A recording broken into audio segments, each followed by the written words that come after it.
Good morning, my dear students. Today we are going to see an important natural resource, that is water.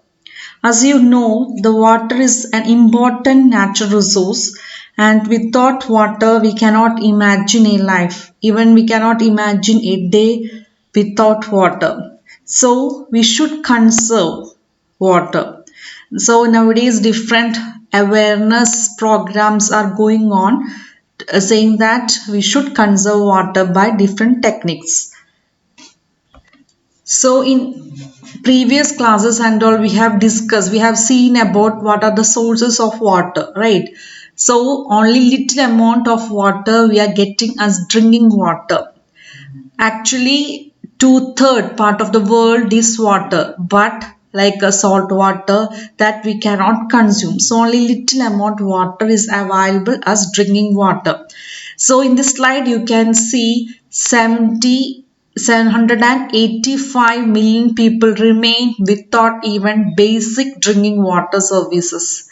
Okay, so just imagine how much people, 785 million people around the world are not getting basic drinking water service. So it is our duty to conserve the water. Otherwise, in future, our future generation will not get enough amount of water even to drink. So when we are checking the availability of the water in India, the rainfall, if you are taking the rainfall, only some months only we are getting proper rain. Other months the rain will not be there. So the water scarcity occurs even in the areas where there is plenty of rainfall or fresh water. Almost one-fifth of the world population lies in areas where the water is physically scarce. So if all the world's water were put together, the fresh water available is very less. So as you know that we are using the water to our day-to-day activities like bathing, cooking, drinking. Other than that, industrially we are using for the agriculture purposes and so many other uses like a thermal plant. So many industries we are using water. So it is our duty to conserve the water. So we plan so many things like dams, watersheds, canals, tanks to conserve the water. Okay, so that we can use maximum amount of water so that all people can get enough amount of water. The arrival of the British changed so many systems in India by making large dams and canals traversing large distance were first conceived and implemented by the British and carried on with no less by the newly formed independent government in India. This mega project led to the neglect of the local irrigation method, and the government also increasingly took over the administration of these systems, leading to the loss of control over the local water sources by the local people.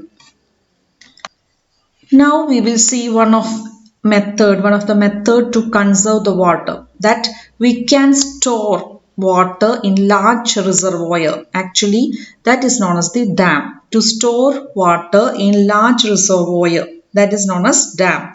Large dams can ensure the storage of adequate water not just for irrigation but also for generating electricity. Maybe you have seen dams which have hydroelectric hydroelectric power projects which will produce electricity. Okay, so this all we discussed in 7th standard and all. So these dams which helps in so many, not only for agriculture, for other purpose like electricity. The canal system leading from these dams can transfer large amount of water to great distances. For example, Indira Gandhi Canal has brought greenery to considerable areas of Rajasthan. However, the mismanagement of the water has largely led to the benefits being conserved by a few people. There is no equitable distribution of the water in that area. So the people who lived close to the source grow water intense crops like sugarcane and rice, while people who are living far downstream do not get enough amount of water. This created problems between the people. Some people will get benefits from that. Some people will not get any benefits from that. This leads to the dispute between the people. Maybe you have read about the protest by Narmada Bachao Andolan, Save the Narmada movement, about raising the height of the Sardar Sarovar Dam on the river Narmada. The criticism about the large dam addressed three problems in particular. So this Narmada Bachao Andolan was put forward by in the leadership of Medha Patkar. Maybe you have read somewhere. So it was a protest for three problems. First one, social problems because they displaced large number of peasants and tribals without adequate compensation or rehabilitation. When they constructed dams, so many people, tribals, didn't get enough compensation or money. Second one, economic problems because they swallow up huge amount of public money without the generation of proportionate benefits. Third one, environmental problems because they contribute enormously to deforestation and the loss of biological diversity. So when we see a dam, both positive and negative points are there. Positive is that if we get a dam, we can conserve. It is a large reservoir. We can conserve more water. We can use this water for the agriculture purpose and also for producing electricity and so many other uses are there. But the negative part is that before that large area is going, right? So that much forest is going. So many tribals are living there, so they are depending on the forest, so their livelihood will go. Okay, then other than that, they are depending, that tribals are depending on that forest, so they will not get enough compensation. Where they will go? So that, like that, so many problems are there. Most important is that deforestation. For building a dam, so many trees, they have to cut so many trees, so that will lead to soil erosion, so many other problems that trees are going. So this all are the protest against this building up of this dam. So that protest leads to a revolt like that, that is known as the Narmada Bachao Andolan. The people who have been displaced by various development projects are largely poor tribals who do not get any benefits from these projects and are aliened for their lands and forests without adequate compensation. So there was a dispute between the industrialists and constructing people and the tribals who were living there. One of the technique to conserve the water is rainwater harvesting. So you know that rainwater is free. It is very pure, and if we are conserving it, we can use for this different purposes. So in your home or in any institution top, like roof, we can conserve the water, we can collect the water and we can transfer into any tank and we can use it for future uses. So this is a technique for conserving water, that is known as the rainwater harvesting. So nowadays, if the building is constructing, we should make this rainwater harvesting facilities. Then only you will get approval. Actually, rainwater harvesting is an old concept in India.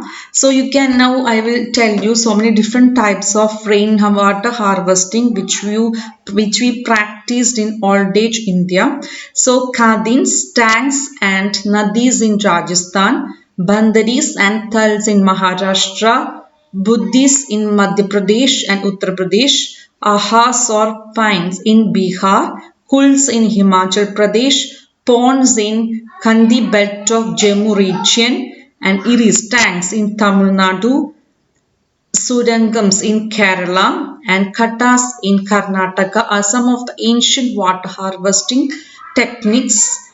Okay, so now in this slide you can see Khadin, also known as Dora, is an indigenous construction designed to harvest surface runoff water for agriculture.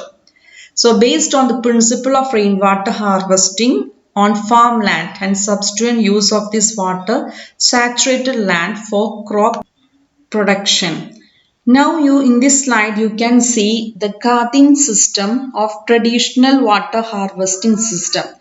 In largely level terrain, the water harvesting structures are mainly crescent-shaped earthen embankments or low straight concrete and rubble check dams built across the seasonally flooded gullies. Monsoon drains fill the ponds behind the structures. Only the largest structure hold the water year round. Most dry up 6 or less after the monsoon. The main purpose, however, it is not hold surface water but to recharge the groundwater. The advantages of water stored in the groundwater is that it does not evaporate. One of the points is it does not evaporate but spread out the recharge wells and provide moisture for vegetation over a wide area. In addition, it does not provide breeding ground for mosquitoes like stagnant water collected in ponds or artificial lakes. The groundwater is also relatively protected from the contamination by human and animal waste. So one of the point you have to keep in mind, the advantage of water stored in groundwater is that it does not evaporate, it spread out to the recharge wells and provide moisture for the vegetation over a wide area. Okay, so one more advantage is that it will not provide breeding ground for mosquitoes like stagnant water collected in pond or artificial lake. So now we will see another important natural resource, that is coal and petroleum. As we studied earlier, coal and petroleum is formed by the action of millions of years of time by the fossil fuels. They are fossil fuels. How fossils are formed? The fossils are the remains of plants and animals once lived and buried inside the earth crust. So due to the different chemical changes and due to the pressure, these fossil fuels after a long period of time will convert into coal and petroleum. So in 1 or 2 days, we cannot make this petrol and diesel. It will take millions of years. So we have to conserve, we have to sustainably manage the use of this coal and petroleum. So in this picture you can see the fossil fuels, it is going down and to the heat, pressure, time gradually it is converting into coal and petrol. Okay, so it is a millions years process. We cannot make it in 1 or 2 days. So you can see the coal and petroleum are fossil fuels. It is formed by the decomposition of dead plants and animals. Petroleum may last for 40 years. Now on verse 40 years. Coal may last for 200 years. This coal and petroleum contain carbon, hydrogen, nitrogen and sulfur. When we burn in the automobiles and other uses, when we burn this petrol, diesel and coal, it releases carbon dioxide and oxides of nitrogen and sulfur. This carbon dioxide is a greenhouse gas. You already studied what is greenhouse effect, right? So which causes global warming. The oxides of nitrogen, sulfur and it produces acid rain. So these are the bad effects of coal and petroleum. So we have to reduce the use of coal and petroleum so that the release of carbon dioxide we can reduce and we can give these resources to the future generation also. So now we will see two advantages of sustainable management of natural resources. We have seen different types of natural resources till now, right? So why we are managing the use of these resources? One is that to provide resources for the present generation. We should get, now we are living on earth, we should get enough amount of resources, right? The water we should get, forest, wildlife and the resources all we should enjoy and we should get. Then coal and petroleum, we should get enough amount for the present generation. But not only for us, but we should preserve it and we should give to our next future generation. That is also our duty. So second is that to preserve the resources for the future generation as well.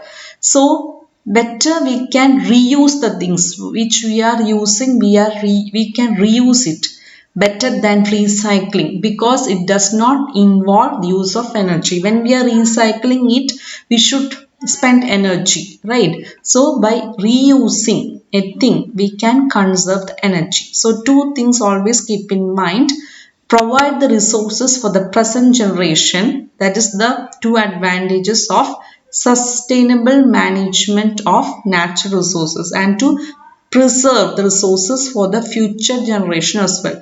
So how we can preserve? So we have to use the resource what how much we need, not like over need. Like if water we are getting freely, don't use it more. If we want two cups of water, don't use one bucket of water. Like that, little by little we can conserve the natural resources and we can give as a treasure to our future generation. Thank you.